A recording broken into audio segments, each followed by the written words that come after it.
Good morning गाईस. संध्याकाळचे 5 वाजलेत. मी उशिरा उठलो आहे ना, लगेच निघलो बाहेर झाला. दारी करायला चाललेलो आहो ना, दारीवाल्याची इथं पण नंबर गेला आहो ना, लगेच निघलो तिथून.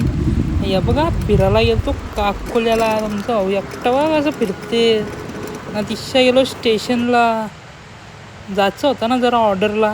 नाही या बघा स्टेशनवरून निघलो ना, लगेच ट्रेन भेटली आपल्याला. 2 नंबरला लागलेलीच विठ्ठलवाडीला जायला.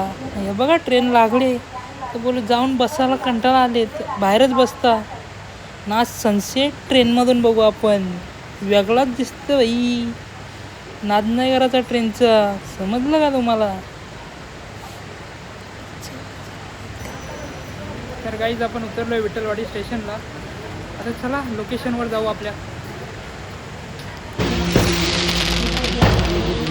ना लग्नाला पोचलो ना, लग्न बघितलं आहे बघा. टॉपचा विषय, डेकोरेशन पण खतरनाक होता लग्नाचा ना. मग दादाला सोडायला गेलतो. बघा आता दादाचे स्ट्रगल बघा. दादा येऊ का? दादाचं दुःख कोण नाही समजू शकत बाई. काहीच तर बघा, पणीदावर चहा प्यायला आलोय. रात्रीचे वाजलेत 2. या तुम्ही पण चहा प्या. तर हे बघा गाईस, चहा पिऊन घरा निघलो. तर हे बघा ट्रेनचा डब्बा बंद पडले रस्त्यानंच. काय करणार बाई यांचं, 2 वाजले तर रात्री. गाईस भेटूया उद्याच्या ब्लॉगमध्ये. तुमच्या भावाला लाईक करा, शेअर करा, फॉलो करा. नवीन आहेत आपण, सपोर्ट करा गाईस.